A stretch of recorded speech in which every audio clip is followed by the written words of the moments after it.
is necessary. They need leadership. That leadership is dependent upon another race. Is a leadership that will enslave. I have a dream.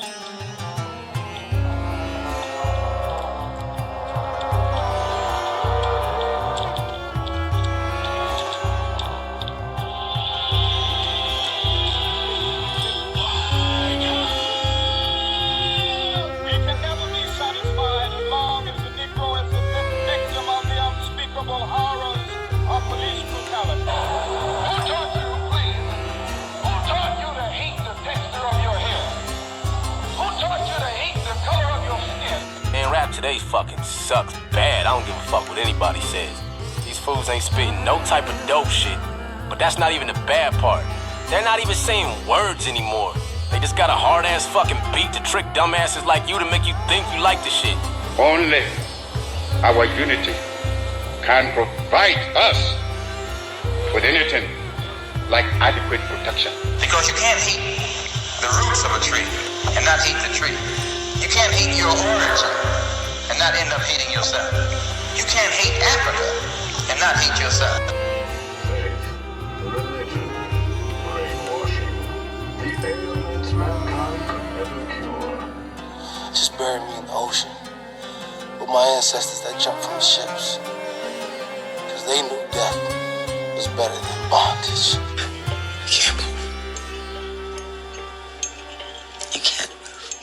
Why can't I move? You're paralyzed. Just like that day when you did nothing. You did nothing.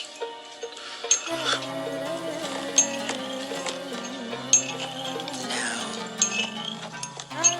sink into the floor. Wait. Sink. You're not niggas. Whatever the white man said, they never did nothing to me. Hello, welcome to Young King Truth Tell. This is Kanye Tetsubo. Today, I want to talk about Black Men in America, Part 2. Now, the reason why I'm coming back to this is because of what happened to Oluwatoyin and this other young lady in DC.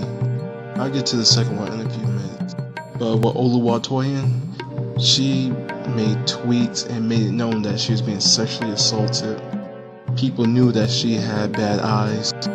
And the one thing that's real crazy about this whole story is the fact that her family knew. And they didn't help her at all. It was so bad in her house that she ended up leaving to go live at her church.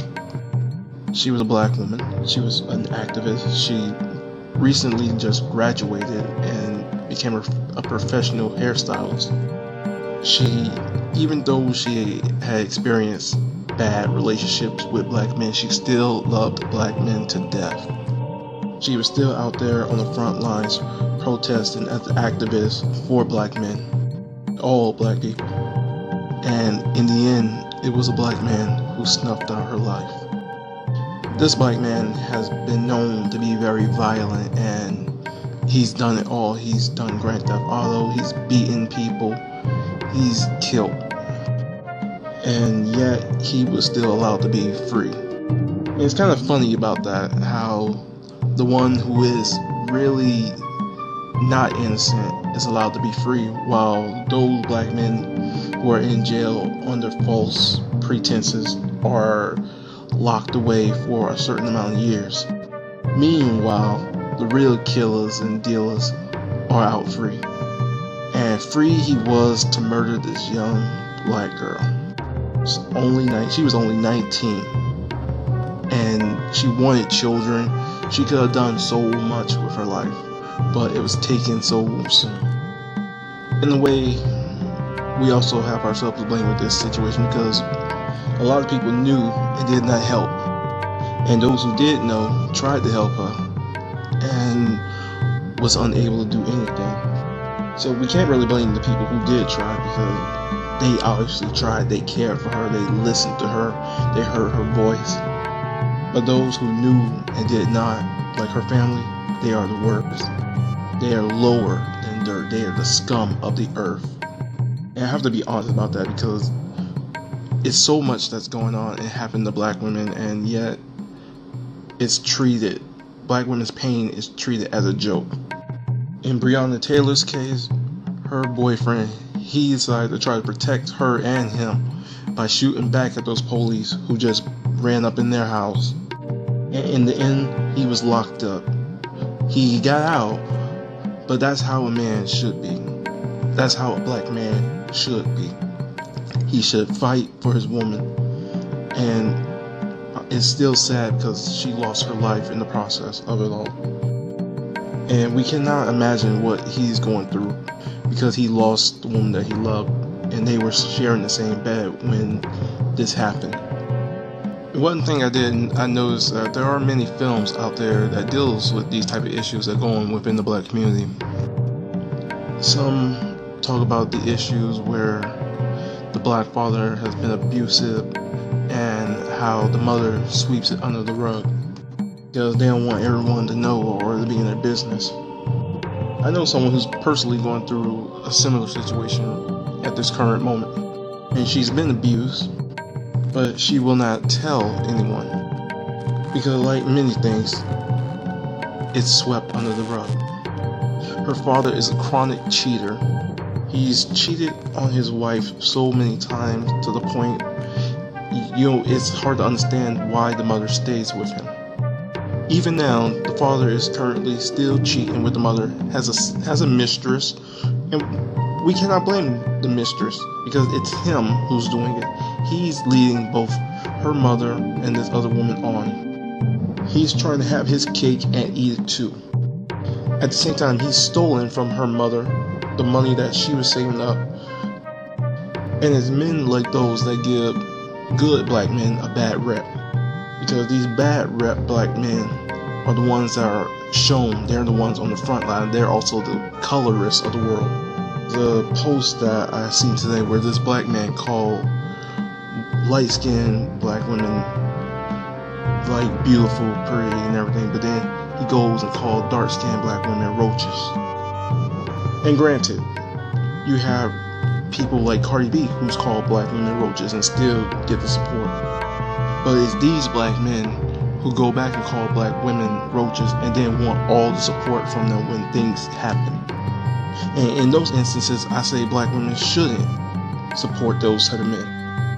Right or wrong, if you disrespect black women, you get no respect or support from the community. That's just my personal opinion.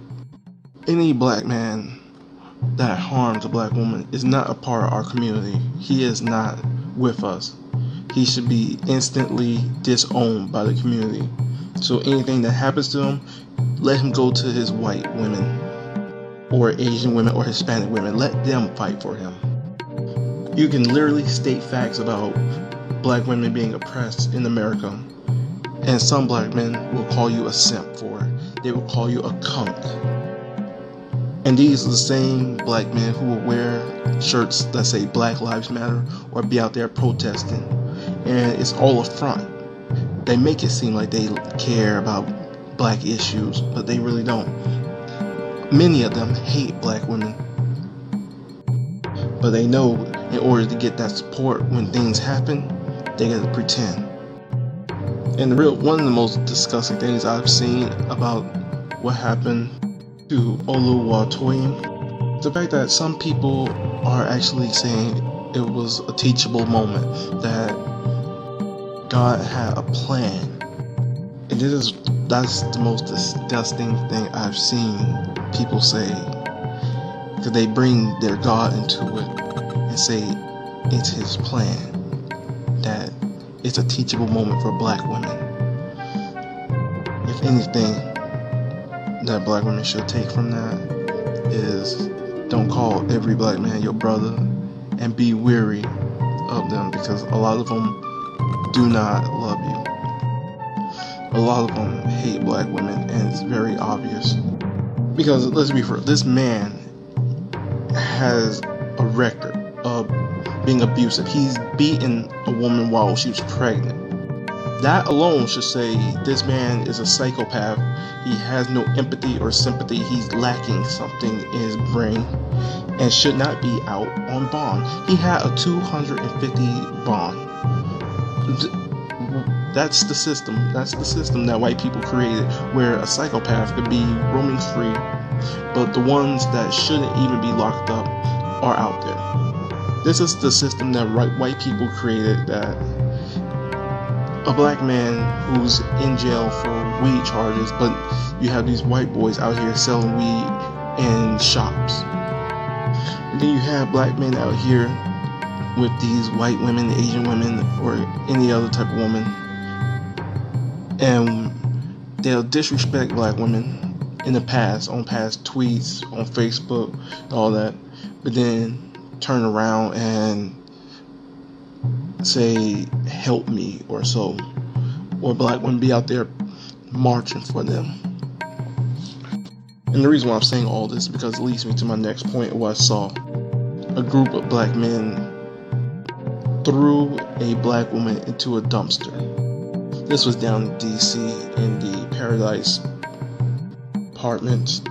Now, one black man has said that she was trying to kiss a minor, a boy at that. But when you look at the video, you see these other grown men around egging this black woman on to kiss him. If it was such an issue about her kissing a minor, why did y'all egg her on? Why did y'all tell her to kiss him? See, y'all wanted to say it's black men's fault. She did it. She wanted to kiss him. But yet, y'all was the one out there telling her to kiss him. Oh yeah, we saw that fake apology. We saw that half-ass apology. You talking about you make mistakes. That video says it all. That was not no mistake. You did that on purpose. And then you say you found it funny on top of that. Literally, a 19-year-old girl just died some days ago and you find this funny. As you look at the video, you see how terrified she is, and her emotions are running wild at that point. You can see it in her face that she is ready to cry. And seeing her ready to cry honestly made me cry, and it hurts deep down inside that these are the type of men that are being shown as the majority of the black community, to the point where black women think this is how all black men are, when this is not all black men. They do not represent the community. They are grown boys trying to be men. That is not what a man does at all. So let's not even call these boys men, because it's proven that black women love black men, but a lot of these black men do not love black women. Many black women seek comfort and joy and love and to feel protected in the black community from black men. They seek to feel wanted. They seek to feel and be with us. They do want to be soft. They want us to lead. They want us to be the men that they call us. They want us to be the king. And yet, these boys are out here destroying the image of black men. These so-called brothers will go crazy over another man doing that to their mother, their sister, their cousin, their aunt, their niece, and yet they have the nerve to do it to someone else's family member. On top of that, the crazy thing is that these boys decided to wear shirts that said Black Lives Matter. That's the irony in it all. Black lives do not matter to you. You're a black man, and her life, that black woman's life, did not matter to you, because you and your homeboy sat up there, recorded it, picked her up, and threw her in a dumpster. And then on top of it, you reported my comment on Instagram. The report in my comment on Instagram was real smooth, because you're still a boy, and you then talk about let people call me what they want to call me. Yeah, you're a boy. That's literally what you are. You then half-assed an apology, not even a real good apology. It was so fake. You could see how fake it was. You do not value black women's lives like the way I value black women's lives, and yet you all will call me the simp for actually valuing black women's life and loving black women. That just shows two different contrasts between us. Black Black women deserve to be loved, honored, cherished. They deserve to be listened to. They deserve to be understood. And as a team, with your black woman, you could provide a house and a home for her. Because a true black man will go to war for his woman. He will die for his woman, as the white man does for his woman. I myself grew up in a household where my grandfather would always argue and fight with my grandmother. And this was even before he had dementia. This is just something that I grew up seeing and something I knew that I didn't want to be as a black man. Because that's just not something, it's like something you see, you know it's wrong, and you want to break that cycle. Because that's the type of cycle that we grew up in and grew up on, and it's up to us to decide whether we want to break this cycle or not. Because me, that was my decision as a black man. I wanted to break that cycle. I even said at some point, if I did ever become him, I would want to lock myself up in a way, because I would not want to be anywhere near anyone, knowing that that's my mindset and that's the toxicity I will carry into the future and pass along to my children. But it's truly, honestly hurting and sickening to see how a lot of these black men in America hate black women. It makes me wonder truly, who hurt you? Who hurt you so bad and so much that you hate black women? Was it your mother? Was it your sister? Your aunt? Your niece? Who? Talk. Like, literally, talk about it. Seek therapy. Because I'm sure this black woman who everyone laughed at and threw us out of that dumpster will seek therapy, and I wholeheartedly push for the idea that she receives therapy, because after such a traumatic experience, we don't know what her mind state will be after that. And a lot of black people honestly should seek therapy, because there's a lot of demons within a lot of us that we're carrying around. And these demons have led us to do and make mistakes and say things that shouldn't be said. But in these boys' cases, they are too much of a boy to see what they have done wrong. A lot of black men don't want to be held accountable or responsible for the actions that they have done. They rather sit back and call black women angry and bitter. And then they wonder why black women end up seeking love outside of the community. It's because your actions are the actions that push black women to that extent. Many of black women don't want to date outside their race. They want to date within their race. But how can they if they don't feel loved, wanted, protected, cherished, honored? How can you want to be with someone who makes you feel unwanted, protected? And then the only time a lot of these black men really want to so-called value black women is when they're fighting on the front lines for you. Then you will push these so-called undesirable ones to the front. Then they will become your attack mules or attack dogs. And that's the only time that you really value black women, is when they're fighting for you. When it's you that should be fighting for you. You, other black men, should be fighting for your brothers. Because that's what they do in warrior culture. The men fight the wars. Now, if we're talking ancient times, such as back in y'all beloved Kemet, Nubia, Kush, then we could talk black women who were on the front lines. At the same time, you had black men there by their side, because they understood equality. That it's not just your home, it's my home. We stand by each other, we fight by each other, we die by each other. Nowadays, some of y'all are too scared. Y'all got vaginas between your legs, and yet you call yourself a man. You will send the women to fight your battles. You will send the women to fight the white man when it's you who's supposed to fight the white man. I can guarantee you, if Malcolm X had said what he said back then, a lot of y'all would be trying to call him a simp for loving black women. Because he said the black woman is the most unprotected woman in America. Because that's just how y'all mindset is these days. You young boys are so messed up.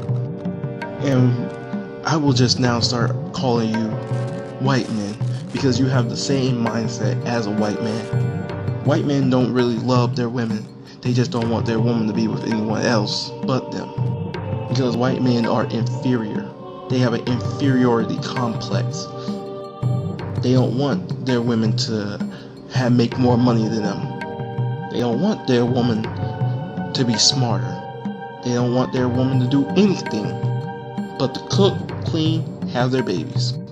After that, they like men. So I'm guessing that's a lot of y'all mindset. Y'all just want the woman to do all the cooking, the cleaning, and all that other stuff. But in reality, you like men. So stop flexing, homie. Just say you hate black women. Just say you don't want no black woman. And move on. Just say you're not going to protect black women. Say these things. Make it clear. Make your intentions clear. So the rest of us can know. So the rest of us can actually be out there on the front line and be seen instead of you being seen. Because when you're seen, you make the image of us look bad.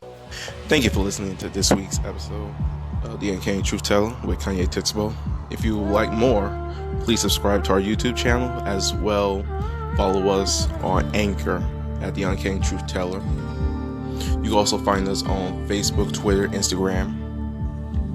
And with that being said, thank you for listening. Goodbye.